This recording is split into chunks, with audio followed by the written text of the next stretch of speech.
Buenas noches, hermanos. Como he tenido varios hermanos que han pedido el favor de que les dé un mensaje, un estudio acerca de las finanzas de la iglesia, acerca de la ofrenda, acerca de si es un mandamiento o no es un mandamiento la ofrenda. Pues he tenido como ese deseo de hacer un video. Sí, por cuestiones de trabajo a veces no lo puedo hacer.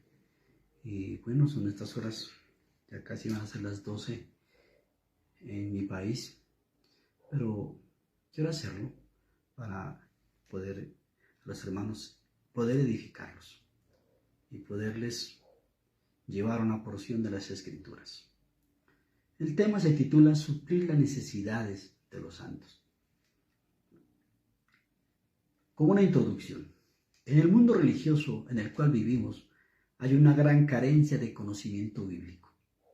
Y esta falta de conocimiento ha generado un sinnúmero de doctrinas, enseñanzas y mandamientos y movimientos apartados de la verdad de Dios. Unos por falta de conocimiento pecan, por hacer algo sin fundamento. Otros que tienen conocimiento también pecan, porque son negligentes y hacen la voluntad de Dios a medias. Y otros, aprovechándose de la ignorancia de las personas, pecan y se enriquecen de otros que depositan su fe en ellos. En esta oportunidad estudiaremos sobre cómo suplir las necesidades de los santos. Miraremos su fundamento, miraremos su principio, miraremos el manejo, el mandamiento y cómo el pueblo judío y la iglesia primitiva empleó y utilizó los recursos económicos en el reino de Dios. Y la primera lección se titula Supliendo las necesidades bajo el Antiguo Testamento. Suplir las necesidades de los pobres bajo el Antiguo Testamento. Y para entender un poquito más el tema, tenemos que discernir una palabra muy importante, el reino de Israel. Y discernir la palabra, ¿qué es un reino? ¿Sí? Para poder comprender este tema principal, debemos empezar por comprender estos dos términos. Reino, ¿qué es un reino? Es un territorio gobernado por un rey. ¿Y qué es reinar? Forma o sistema de gobernar mediante una ley o una constitución. ¿Sí? Como todo país lo tiene. Cada país tiene ¿qué? Una constitución y un gobernante. Y entonces, como estamos estudiando la palabra de Dios y como estamos estudiando parte del Antiguo Testamento, cómo se suplen las necesidades bajo el Antiguo Testamento, entonces vamos a mirar o vamos a empezar contestando esta pregunta acerca del reino. ¿Cómo se pertenecía al reino de Israel? ¿Cómo un judío, un israelita se hacía judío, se hacía israelita? Allá en Génesis, el capítulo 17, 9 al 14, nos dice la Escritura. Dijo de nuevo Dios a Abraham, tú empero mi pacto guardarás, tú y tu simiente después de ti, porque será medicina a tu cuerpo y refrigerio para tus huesos.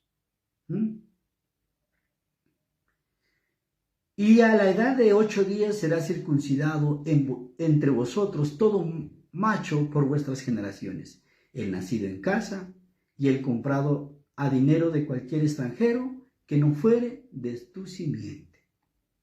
Debe ser circuncidado el nacido en tu casa y el comprado por tu dinero. Y estará mi pacto en vuestra carne para alianza perpetua. Y el macho incircunciso que no hubiera circuncidado la carne de su prepucio, aquella persona será cortada de su pueblo, mi pacto anulado.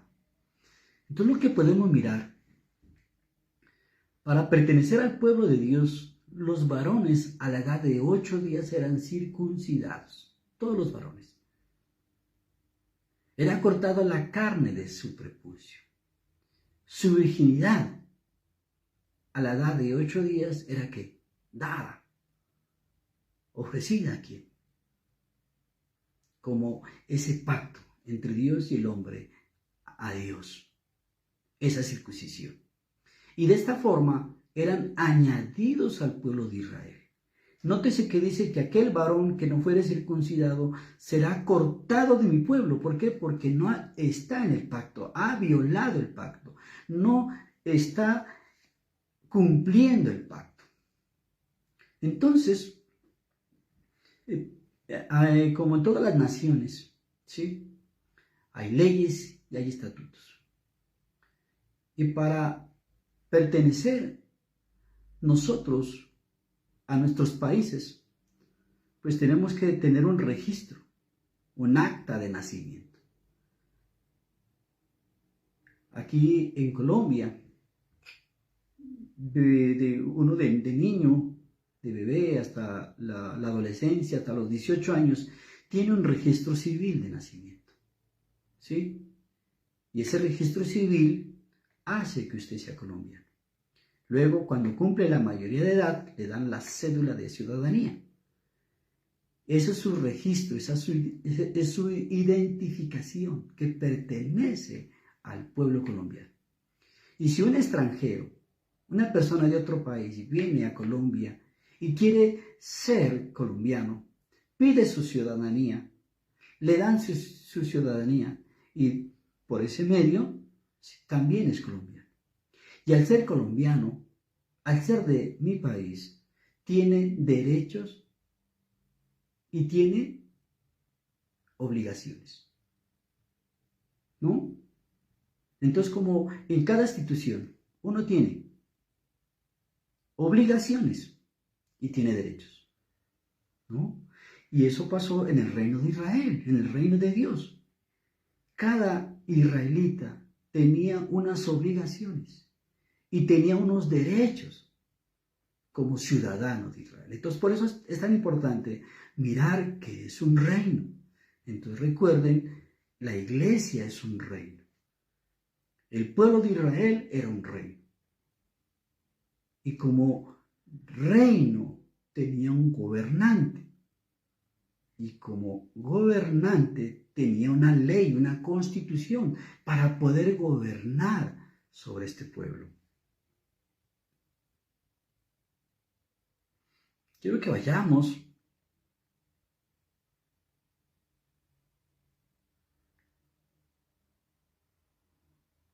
a Deuteronomio, el capítulo 6, 1 al 3. Nos dice la Escritura: estos pues son los mandamientos y estatutos y decretos que Jehová vuestro Dios mandó que os enseñase, para que los pongáis por obra en la tierra a la cual pasáis vosotros para tomarla, para que temas a Jehová tu Dios, guardando todos sus estatutos y sus mandamientos que yo te mando, tú, tu hijo y el hijo de tu hijo, todos los días de tu vida, para que tus días sean prolongados. Oye, Israel, y cuida de ponerlos por obra, para que te vaya bien en la tierra que fluye leche y miel, y os multipliquéis como te ha dicho Jehová, el Dios de tus padres. Interesante.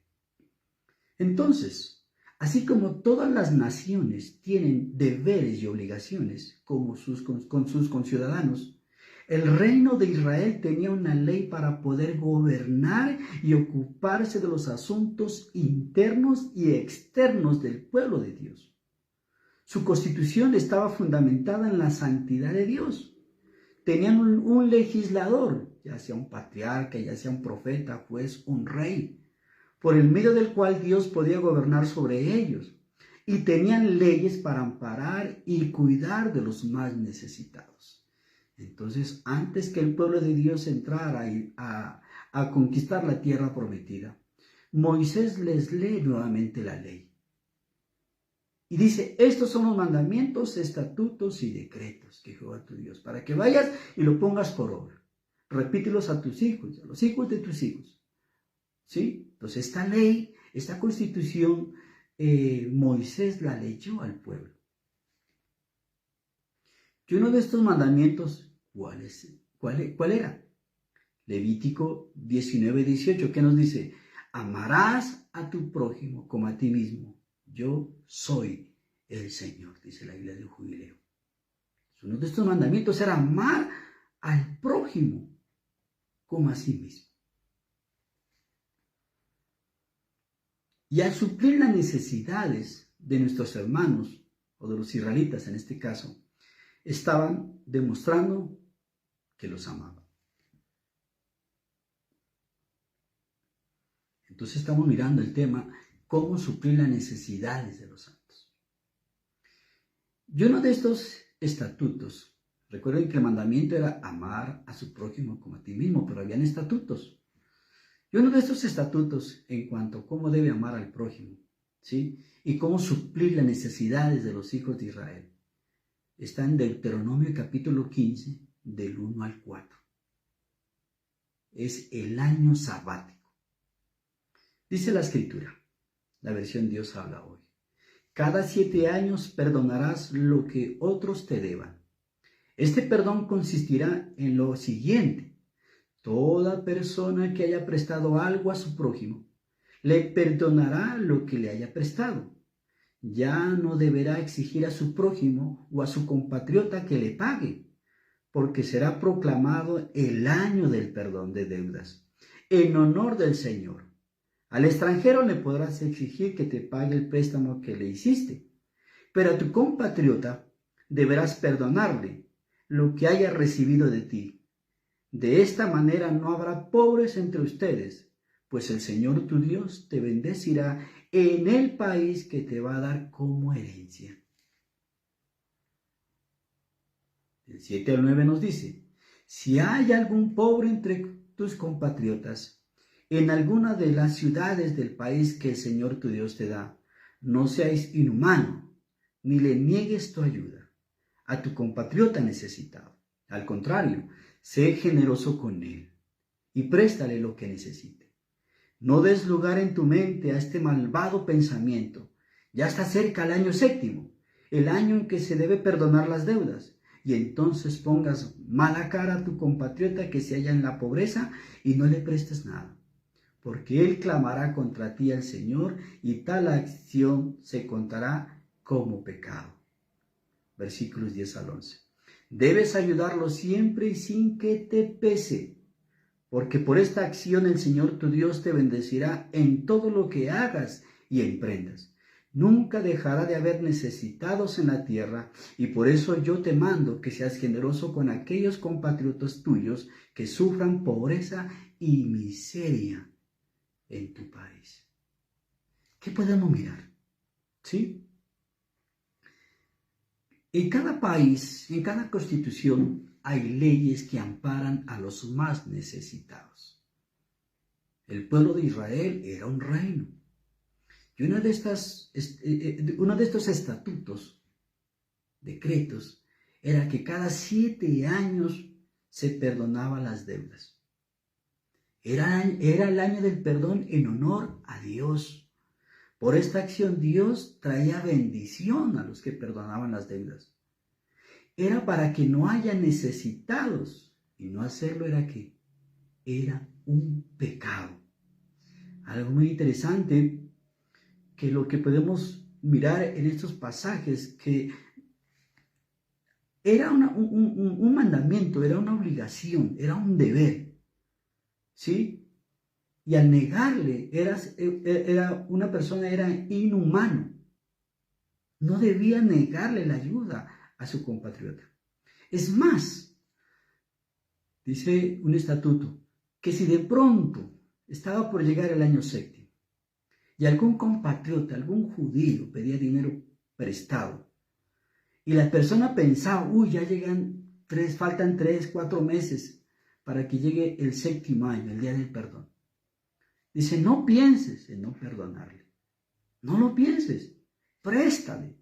Claro, ¿por qué? Porque solo faltaban 4 o 3 meses para el año del perdón. Entonces, tenía que prestar el dinero. ¿Sí?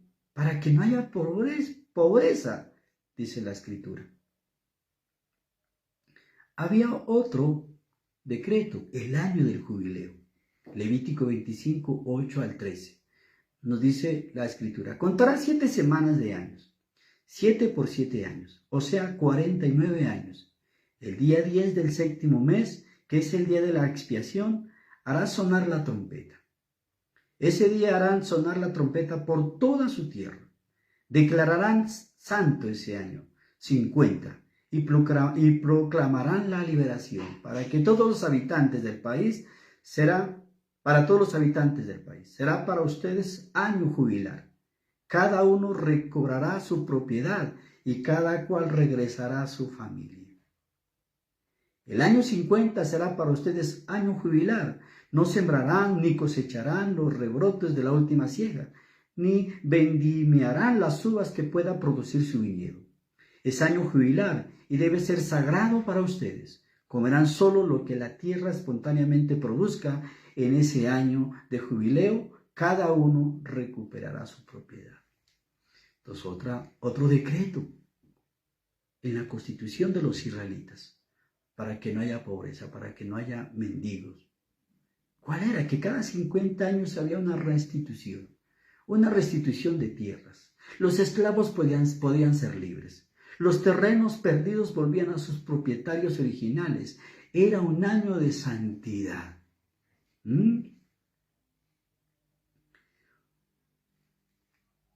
Otro estatuto, otro decreto, eran los préstamos a los pobres. Levítico 25, 35 al 37. Nueva versión viviente nos dice, si su hermano empobrece, ustedes tienen la obligación de ayudarlo, tal como lo harían con un extranjero. De esa forma, él podrá seguir viviendo entre ustedes. Teman a Dios y dejen que su hermano viva con ustedes. No le cobren intereses por el dinero que le presten. Recuerden, no le cobren intereses. Denle al costo cuanto necesita. No traten de hacer ganancia a costa de su pobreza. Si un hermano empobrecía, si un judío empobrecía, era una obligación. Mire, era una obligación a ayudarlo. De esa forma él podrá seguir viviendo entre ustedes. Teman a Dios. Es una cuestión de temor a Dios. No es una cuestión de despreciarlo, de dejarlo abandonado, sino todo lo contrario, de temer a Dios. Y el temer a Dios, ¿cuál era? De que amen a su prójimo y no le nieguen un préstamo. Era una obligación. Y otra cosa, otro estatuto, no le cobren intereses por el dinero que le presten. Recuerden, vuelvo a decir, no le cobren intereses. Denle al costo cuanto necesita. No traten de hacer ganancia a costa de su pobreza. Deuteronomio 24, 10 al 13, Dios habla y nos dice, si hacen un préstamo a su prójimo, no entren en su casa para tomar ninguna prenda suya. Quédense afuera y esperen a que él saque lo que va a dar en prenda. Y si se trata de una persona pobre, no deben retener la prenda durante la noche. Tienen que devolvérsela a la puesta del sol, para que así pueda taparse con su manto cuando se vaya a dormir. Así Él los bendecirá y ustedes harán una buena acción delante del Señor su Dios. Entonces, era una obligación prestarle al pobre. Era una obligación que no se le cobre intereses. No se podía hacer ganancia con la pobreza de otro que tenía necesidad. Si ponía en prenda algo personal en horas de la noche, tenía que devolvérselo. Otro decreto, el pago del jornalero. Deuteronomio 24, 14 al 15, nos dice la Escritura. No debes engañar a un trabajador contratado que sea pobre y necesitado. No debes engañar a un trabajador contratado que sea pobre y necesitado, israelita o inmigrante. que viva en tu tierra en una de tus ciudades. Debes pagarle el mismo día, antes de la puesta del sol, antes que se oscurezca, porque él es pobre y cuenta con ese dinero. De otra manera, él se quejará al Señor y serás culpable de pecado. Entonces miremos otra ley, otros decretos en cuanto a cómo uno debe amar a su prójimo como a sí mismo. ¿Sí? La palabra dice, danos el pan nuestro de cada día, ¿no? Y entonces, dice, si no le pagaba diariamente al jornalero, ¿era qué? Pecado, ya que su pago era su sustento diario. Leyes en las cosechas. Deuteronomio 24, 19 al 22, ¿qué nos dice? Cuando recojas las cosechas en tu tierra y olvides un costal de grano en el campo, no regreses por él. Debe dejarse para el inmigrante, el huérfano o la viuda. Interesante. El inmigrante, el huérfano o la viuda. Para que el Señor tu Dios te bendiga en todo lo que hagas. Cuando recojas las aceitunas de tus olivos, no repases todas sus ramas de nuevo. Las que queden, serán para el inmigrante, el huérfano o la viuda. Cuando recojas las uvas de tu viñedo, no vayas a buscar de nuevo las que queden. Serán para el inmigrante, el huérfano o la viuda. Recuerda que fuiste esclavo en la tierra de Egipto. Por eso te mando que hagas esto. Interesante. Otros decretos y otros estatutos. Se desprenden del mandamiento. ¿Sí? Que lo que quedaba en las cosechas no se podía regresar. Si se me olvidaba un costal o un canasto de uvas, de aceitunas, no lo podía regresar a tomar. Eso quedaba como un subsidio, un alimento para los más necesitados. En este caso, los extranjeros, porque antes de que sean conquistados, ese pueblo de Dios, ese pueblo de Israel, le pertenecía solo a los descendientes de Israel. Los extranjeros no podían, no tenían derecho en las tierras. Después de que fueron conquistados, después que llegaron los pueblos a conquistarlos, claro, se apoderaron de las tierras de los israelitas. Pero antes de eso, ¿sí? Los extranjeros no podían tener acceso a comprar un terreno, una herencia, si no eran israelitas. Eso solo les pertenecía herencia a los israelitas. Entonces, claro, los que venían de otros países, vivían en necesidad. Y las viudas estaban en necesidad porque no tenían sus esposos que les provean. Y los huérfanos, ¿sí? Obvio, no tenían padre o madre que los alimentara. Entonces, mire que había muchas leyes para suplir las necesidades de los más pobres. En el Nuevo Testamento dice Jesús, ¿no? A los pobres siempre los tendrán con vosotros, dice el Señor Jesucristo. Pensar en la necesidad del pobre era una prioridad en las leyes de Dios. Por eso todo aquello que era quedado atrás de la cosecha le pertenecía a los más desamparados. Y una ley que a veces se malinterpreta o no se la conoce a fondo. Se le parte del pasaje, pero no se discierne lo que realmente es el término de este diezmo de cada 3 años. El diezmo de cada 3 años. Deuteronomio 14, 18, 29. Cuando habla de la ley del diezmo.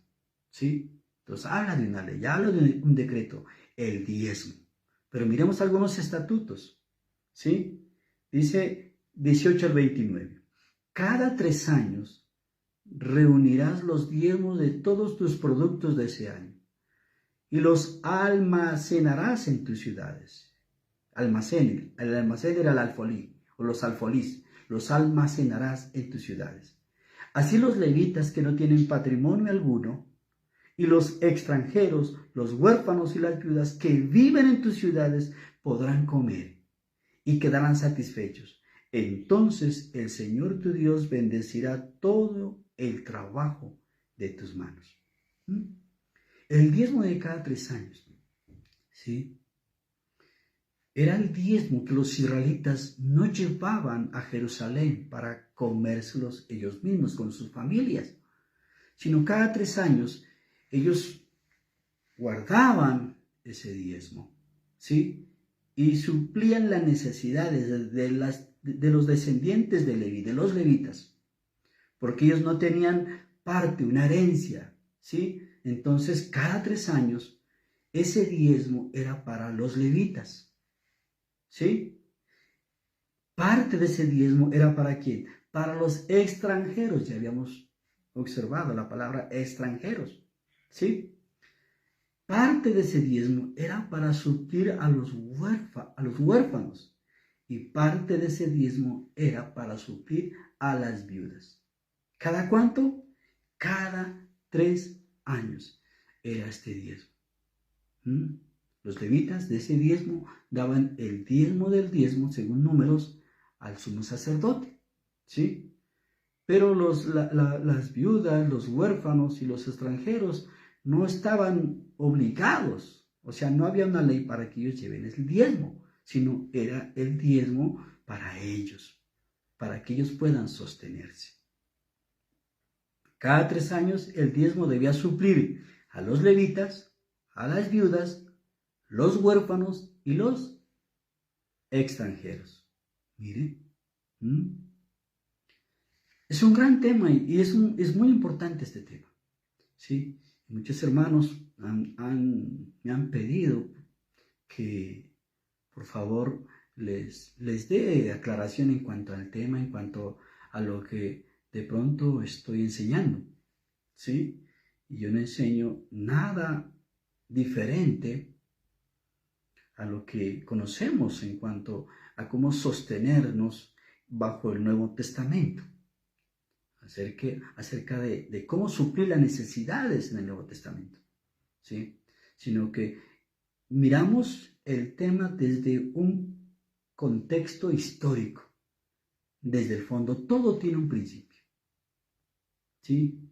Jesús, cuando le preguntaban muchas veces, decía, en el principio, en el principio. Entonces, para entender el tema, tenemos que ir al principio, al Antiguo Testamento, y mirar cómo los judíos, o los israelitas en este caso, porque ya los judíos, se habla de los judíos ya después de la división del pueblo de Israel, cómo los israelitas suplían las necesidades, cómo Dios dejó en esa constitución unos mandamientos, unos decretos y unos estatutos para suplir las necesidades de los necesitados. Leyes de Dios. Como conclusión de esta primera parte, el reino de Israel tenía una ley para suplir las necesidades de los más pobres. Estas leyes fueron establecidas por Dios y como ley de Dios los israelitas estaban obligados a cumplirlas. Dios piensa en el pobre.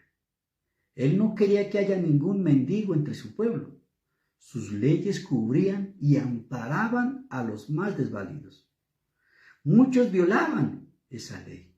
Y eso lo vamos a mirar en la siguiente lección. Porque obraban de acuerdo a sus prejuicios y su forma de mirar la necesidad de los demás, ¿sí? Entonces, muchos pensaban que la gente es pobre porque son tontos hasta el día de hoy, porque no estudian, y los israelitas en aquel momento porque son pecadores, están en pecado, por eso están en maldición y son pobres. Y sin embargo, ellos sí pedían por sus necesidades, suplían sus necesidades, pero se olvidaban de los levitas, las viudas, los huérfanos y los extranjeros. Entonces, esta es la primera parte de este estudio. Si tienen alguna pregunta, algún comentario, lo pueden hacer. Me lo pueden hacer, sí, lo pueden escribir en mi Messenger, ¿sí? Y podemos de pronto contestar algunas preguntas, aunque cuando terminemos el tema, cuando terminemos las lecciones, vamos a poder entender exactamente este principio, estos mandamientos. Entonces recordemos, ¿sí? Estamos en un reino. La iglesia es un reino.